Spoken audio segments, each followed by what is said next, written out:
bienvenue dans Archurbain, l'émission qui vous parle d'architecture et d'urbanisme. Aujourd'hui, je suis en compagnie de Serge Kempeners. Tu es directeur de la division Espace Vert de Bruxelles Environnement. Tout à fait. Ça veut dire?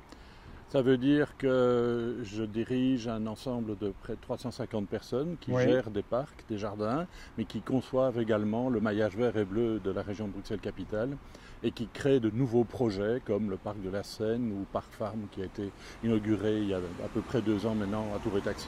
Dont on a parlé déjà plusieurs fois dans Archurbain. Alors, je voulais t'inviter parce que le 23 septembre prochain, il y a une biennale. Biennale qui s'appelle, si je ne me trompe, Brussels Urban Landscape Biennale. On va essayer de définir c'est quoi le paysage urbain de Bruxelles? Alors effectivement, quand on parle de paysage, on parle la plupart du temps de grands paysages, ruraux, forestiers, la montagne, la plage, etc. Mais en ville, il y a aussi du paysage. Et c'est très important pour la qualité de vie, c'est de se retrouver dans des cadres harmonieux, des cadres qui permettent de donner un sentiment d'enracinement dans la ville, mais aussi de satisfaction et de plaisir. Et donc ce que nous voulons faire, c'est montrer que ce paysage peut être traité à différentes échelles en ville, parfois du grand paysage avec des très grandes vues, depuis la place Poulart, parfois de très petits paysages, comme ici sur l'avenue Louis-le-Poutre, où on est dans des paysages linéaires qui sont des rues ou des avenues. Très beau paysage derrière nous, je trouve. Presque automnal, je dirais. C'est une biennale, ça va durer combien de temps? Qu'est-ce qui va se passer? Alors cette biennale qui est, j'allais dire, le numéro 0, on va vraiment tester cette nouvelle idée qui n'est pas appliquée dans d'autres villes pour le moment. Donc on a voulu trouver aussi un créneau original par rapport à d'autres villes européennes, même si tout le monde est bien conscient de cette difficulté. Elle va se constituer de plusieurs étapes. D'abord, l'ouverture d'une exposition à Beaux-Arts sur l'invention du paysage. Au même moment, il y aura une conférence introductive à cette réflexion sur c'est quoi le paysage en Europe. Et on va se rendre compte que la Belgique est un élément très important, par exemple au niveau de la peinture, pour ouvrir le paysage dans la peinture. Ensuite, il va y avoir une journée de séminaire qui va se passer dans l'auditoire de Bruxelles Environnement à Tour et Taxi. Où là, il va y avoir des présentations, on va être dans un milieu beaucoup plus professionnel, un peu plus technique. Le dimanche, il va y avoir l'ouverture des jardins, c'est Jardins en fête qui est organisé avec la bibliothèque René Pécher et avec le CIVA. Et donc là, c'est une ouverture de jardins privés, ce sont des paysages privés, beaucoup plus étroits, petits, mais qui gardent toute cette valeur et également toute cette richesse floristique et de la gestion écologique. Alors ça, c'est pour la biennale. Avant d'aller un peu plus loin dans le programme, je te propose que l'on se quitte quelques instants, mais on va quand même rester un petit peu dans Bruxelles Environnement parce qu'on va parler du standard passif en région Bruxelles-Capitale. Et pour ce faire, on va notamment retrouver un de tes collaborateurs, M. Solé, qui travaille donc à Tour et Taxi avec toi.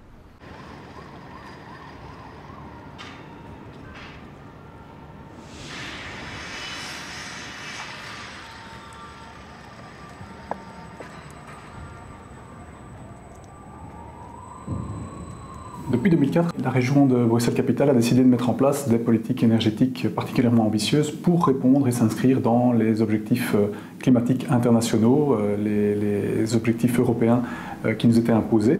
Les mesures BATEX et PEB 2015, quand elles sont sorties, elles nous ont surtout réconfortés dans la direction que l'on avait déjà pris depuis longtemps, sans même décider de le prendre. C'est quelque part notre vraie nature d'aller vers ce respect de l'environnement. BATEX, c'est l'appel à projet bâtiment exemplaire mis en place par la région de Bruxelles-Capitale depuis 2006, qui a été renouvelé 6 fois, qui donne un incitant financier important à des concepteurs ou à des maîtres d'ouvrage qui choisissent dans la conception et la construction de bâtiments neufs ou dans les grosses rénovations de mettre en œuvre des techniques les plus performantes possibles sur le plan énergétique ou plus largement sur toutes les questions portant sur la construction durable du bâtiment. Il y avait toute une série d'exigences à satisfaire gestion de l'eau de pluie, biodiversité, choix de matériaux, performance énergétique, etc. Ça passait devant un jury et quand on était lauréat du concours, on recevait une aide financière de 100 € au mètre carré, avec 90 pour le maître d'ouvrage et 10 pour le concepteur. Et c'est un incitant financier qui a permis à beaucoup de maîtres d'ouvrage qui n'avaient pas encore d'expérience dans ce domaine ou qui hésitaient pour des raisons souvent financières de faire le pas. Ça permettait de rendre rentable à ce moment-là des investissements qui, sans ça, ne l'auraient pas été à ce moment-là, mais qui, entre-temps, sont, grâce à ça, grâce à ce changement, cette évolution-là, devenus plus abordables pour un plus grand nombre aussi. Après, je pense qu'il y a un impact aussi sur la façon d'apprendre et de construire, et un impact sur la qualité. Donc on nous demande en fait de construire des bâtiments d'une plus grande qualité.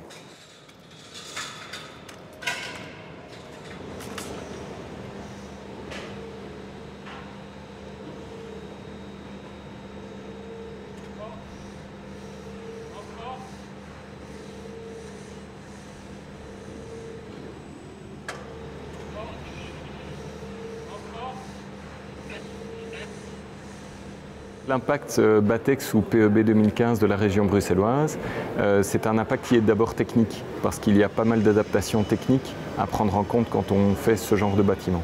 La leçon principale que je tire de ces 5 dernières années, c'est que l'innovation technique n'est pas la réelle question en ce qui concerne le passif. C'est vraiment une question d'économie urbaine et d'économie de l'immobilier en milieu urbain.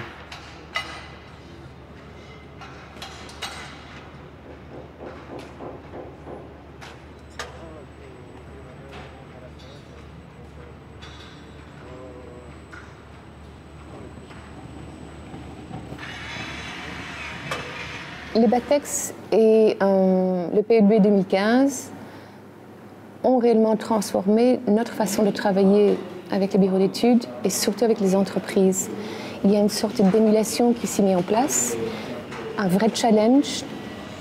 Par exemple, au niveau de l'énergie, faire un bâtiment étant en chaleur, c'est chaud, il faut vraiment y arriver.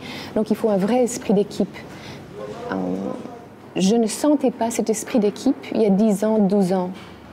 Aujourd'hui, à Bruxelles, quand on fait un projet avec un entrepreneur, avec des entreprises parfois ultra compétentes, et même si elles ne savent encore rien, elles veulent faire l'effort pour apprendre, cette émulation-là a réellement changé notre façon de travailler en équipe.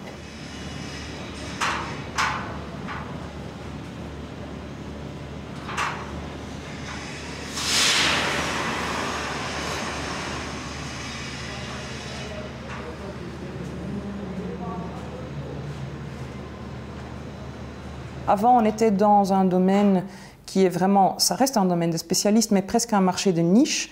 Et aujourd'hui, quand on voit l'activité de l'ensemble des membres du cluster EcoBuild, par exemple, on sait que ce n'est plus une niche. On a une myriade d'acteurs allant du concepteur jusqu'à l'entreprise qui pose la dernière pierre, qui dispose d'une vraie expertise de terrain, qui peut la partager, et ça fait tache d'huile, ça se répand en fait.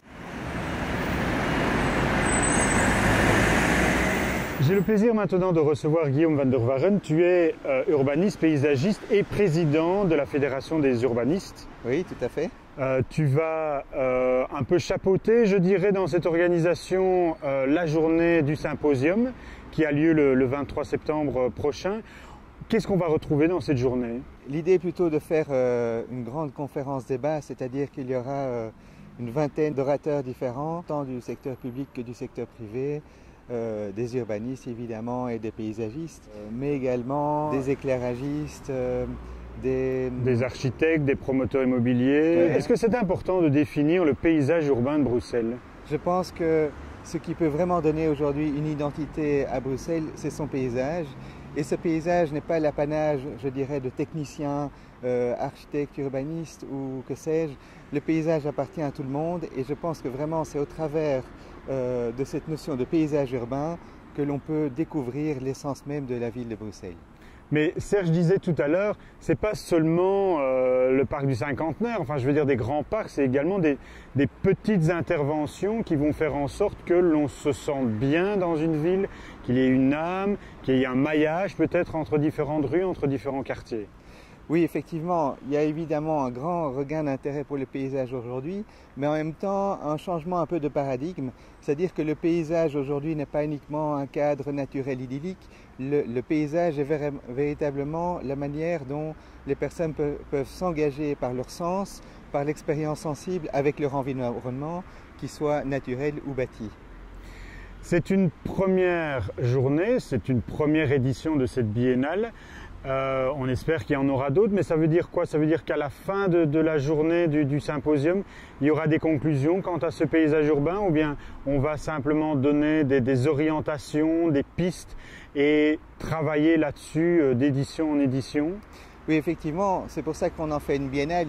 Je pense qu'on ne va pas mettre un point final au sujet, à ce débat à la fin de ce symposium, mais que l'idée est de vraiment commencer à comprendre ce qui fait notre paysage urbain et progressivement voir comment au fur et à mesure des biennales on va pouvoir davantage s'approprier cette nouvelle vision de regarder notre ville. On rappelle, c'est le 23 septembre dès 8h30 du matin, je pense, et pour toute la journée, hein. Oui, on aura jusqu'à 18h. La biennale s'étend un peu plus longtemps, mais on va avoir toutes les informations sur bulbe.brussels.